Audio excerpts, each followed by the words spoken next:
نحمده ونصلي على رسوله الكريم اما بعد فاعوذ بالله من الشيطان الرجيم بسم الله الرحمن الرحيم رب اشرح لي صدري ويسر لي امري واحلل عقدة من لساني يفقهوا قولي. ہماری آج کی گفتگو کا موضوع ہے ہم عید کیسے منائیں. الحمدللہ رمضان المبارک اپنے اختتام کو پہنچا، خوشی کا موقع آیا. خوشی کے موقع پر خوشی منانا عین انسانی فطرت ہے اور ہمارا دین اسلام فطرت کے عین مطابق ہے. وہ خوشی کے موقع پر خوش ہونے کا حق دیتا ہے، انسانی ضروریات اور خواہشات کی جائز تکمیل کے ذرائع فراہم کرتا ہے. اسی لیے ہم دیکھتے ہیں کہ عید کے موقع پر نبی اکرم صلی اللہ علیہ وسلم نے خوشی منانے کی اور اس دن کو گزارنے کی بہترین تعلیم دی ہے. نبی صلی اللہ علیہ وسلم جب مدینہ تشریف لائے تو فرمایا تم سال میں 2 دن خوشیاں منایا کرتے تھے، یعنی اسلام سے پہلے. اب اللہ تعالیٰ نے تمہیں اس سے بہتر 2 دن عطا فرمائے ہیں، یعنی عید الفطر اور عید الاضحیٰ. یہ بخاری کی روایت ہے. عید کا تعین چاند دیکھ کر ہوتا ہے. عید کے چاند کو دیکھنے کے لیے کوشش بھی کرنی چاہیے، اور چاند دیکھنے کا موقع بذات خود ایک خوشی کا موقع ہوتا ہے.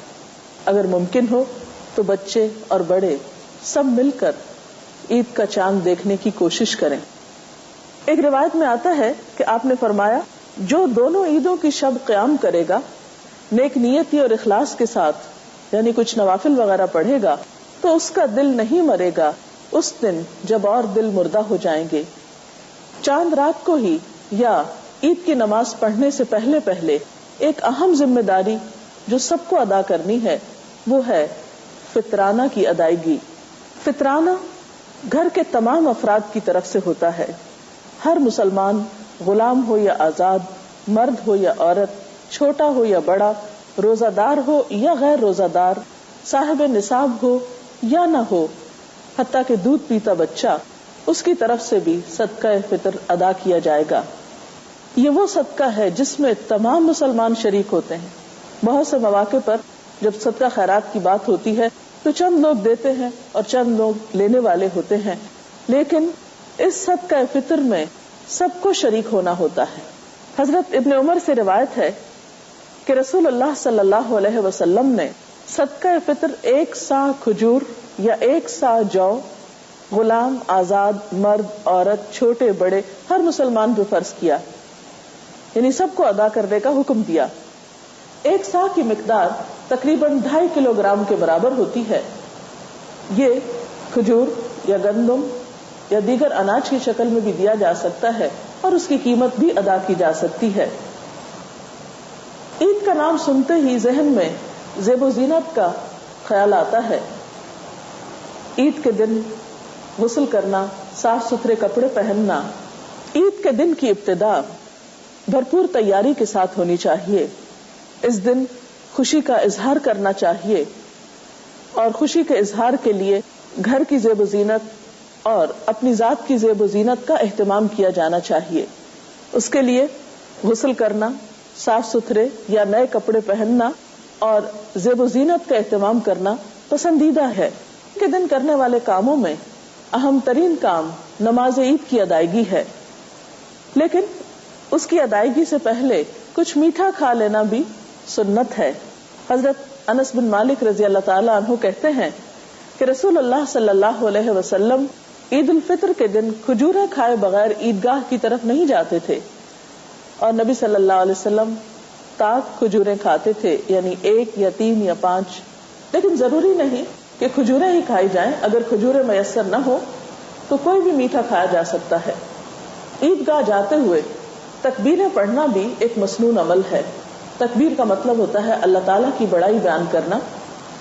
ایک روایت میں آتا ہے کہ نبی صلی اللہ علیہ وسلم عید کے دن صبح سویرے نکلتے، عیدگاہ تشریف لے جاتے اور عیدگاہ جانے تک تکبیریں پڑھتے، پھر عیدگاہ میں بھی تکبیریں پڑھتے، یہاں تک کہ امام خطبے کے لیے بیٹھ جاتا، پھر تکبیریں پڑھنا چھوڑ دی جاتی. نماز عید کے لیے حضور صلی اللہ علیہ وسلم جو تکبیریں پڑھتے تھے وہ کچھ یوں ہیں: اللہ اکبر کبیرہ والحمد للہ کثیرا وسبحان اللہ بکرۃ واصیلا، یا پھر اللہ اکبر لا الہ الا اللہ واللہ اکبر وللہ الحمد۔ نماز کے لیے مسنون طریقہ یہ ہے کہ انسان جاتے ہوئے ایک راستہ اختیار کرے اور واپسی پر دوسرا راستہ۔ نماز کے لیے جاتے ہوئے سواری بھی استعمال کی جا سکتی ہے۔ اس کے علاوہ نماز کے لیے خواتین اور بچوں کو بھی حاضر ہونا چاہیے۔ اس دن صبح کے وقت سوتے رہنا اور بیزاری کا اظہار کرنا یا بار بار یہ کہنا کہ عید کے دن بہت بوریت ہوتی ہے، کوئی مزہ نہیں آتا، یہ ناپسندیدہ چیز ہے۔ اس نعمت پر، خوشی کے ملنے پر اللہ تعالیٰ کا شکر ادا کرنا چاہیے، اور شکر کی ادائیگی کا طریقہ کیا ہے کہ انسان صبح سویرے زیب و زینت اختیار کرے اور عیدگاہ کی طرف چلا جائے۔ پھر اس میں ہم دیکھتے ہیں کہ بچوں اور خواتین کے لیے بھی عیدگاہ جانا پسندیدہ ہے۔ ظاہر خواتین اپنی حدود اور شرائط کے ساتھ ہی جائیں گی۔ صحیح بخاری اور مسلم کی ایک حدیث ہے، حضرت ام عطیہ سے روایت ہے کہ رسول اللہ صلی اللہ علیہ وسلم نے حکم دیا کہ دونوں عیدوں کے دن ہم حیض والی اور پردہ نشین تمام عورتوں کو عیدگاہ میں لائیں تاکہ وہ مسلمانوں کے ساتھ نماز اور دعا میں شرکت کریں۔ البتہ حیض والی عورتیں نماز نہ پڑھیں۔ تو اس سے پتہ چلتا ہے کہ جن عورتوں کو نماز نہیں پڑھنا وہ بھی وہاں جا کر دعا میں شریک ہو سکتی ہیں۔ عید کا دن باہم ملاقات کا دن بھی ہے۔ باہم ملاقات کرنے سے مسلمانوں میں آپس میں ہمدردی اور محبت کے جذبات پیدا ہوتے ہیں۔ اس وقت ملاقات کرتے وقت تقبل اللہ منا ومنکم کی دعا دی جا سکتی ہے کہ اللہ تعالی ہمارے اور تمہاری نمازیں، روزے اور دعائیں قبول فرمائے۔ پھر اسی طرح عید سے واپسی پر مزید خوشی کا اہتمام کیا جا سکتا ہے۔ مثلا ہم صحیح بخاری میں دیکھتے ہیں، حضرت عائشہ رضی اللہ تعالی عنہا سے روایت ہے کہ کچھ حبشی نیزوں سے عید کے دن مسجد میں کرتب دکھا رہے تھے۔ حضور صلی اللہ علیہ وسلم کے پیچھے میں انہیں دیکھ رہی تھی۔ حضرت عمر نے ان کو ڈانٹا، لیکن حضور صلی اللہ علیہ وسلم نے فرمایا عمر جانے دو، اور ان سے کہا اے بنی ارفدہ تم بے فکر کھیلو۔ اسی طرح حضرت عائشہ کا بیان ہے کہ عید کا دن تھا، کچھ لونڈیاں بیٹھی دف بجا رہی تھی اور جنگ بعاث کے متعلق اشعار گا رہی تھی۔ اتنے میں حضرت ابوبکر تشریف لائے اور فرمایا نبی صلی اللہ علیہ وسلم کے گھر میں گانا بجانا؟ نبی صلی اللہ علیہ وسلم نے فرمایا ابوبکر رہنے دو، ہر قوم کے لیے عید کا ایک دن ہوتا ہے اور آج ہماری عید کا دن ہے۔ تو اس سے پتہ چلتا ہے کہ خوشی کے موقع پر خوشی منانا یہ بھی اسلامی طریقہ ہے، لیکن عموماً ہمارے ہاں عید کے موقع پر خوشی منانے کا تصور ختم ہوتا چلا جا رہا ہے۔ خواتین زیادہ تر کھانا پکانے میں مصروف رہتی ہیں، صبح کے وقت عام طور پر بچے سوئے رہتے ہیں یا پھر رات کو بہت دیر تک جاگتے رہتے ہیں، بازاروں میں گھومتے پھرتے رہتے ہیں، اور اس میں بھی بسا اوقات ایسی حرکات دیکھنے میں آتی ہیں کہ جو پسندیدہ نہیں۔ رمضان بھر روزے رکھ کر عید کی رات کو تقوی کے خلاف کام کرنا اسلامی اخلاق کا حصہ نہیں ہو سکتا۔ ہمیں ایسی تمام چیزوں سے پرہیز کرنا چاہیے جو اللہ تعالیٰ کو ناپسند ہو، کیونکہ عام طور پر دیکھنے میں آیا ہے کہ بازاروں میں بسا اوقات خواتین کو تنگ کیا جاتا ہے، یا آوازیں کسے جاتے ہیں، یا غیر ضروری طور پر گھوما پھرا جاتا ہے۔ ان چیزوں کا خوشی منانے سے کوئی تعلق نہیں۔ اسلام میں خوشی منانا بھی باوقار طریقے سے ہے۔ پھر اسی طرح بعض اوقات یہ بھی دیکھنے میں آیا ہے کہ خوشی منانے کے لیے ہم جو کپڑے پہنتے ہیں یا زیور پہنتے ہیں تو ان میں کمپٹیشن شروع ہو جاتا ہے، باہم مقابلہ بازی کی کیفیت ہوتی ہے۔ اس وجہ سے بھی خوشی بسا اوقات حسد میں تبدیل ہو جاتی ہے۔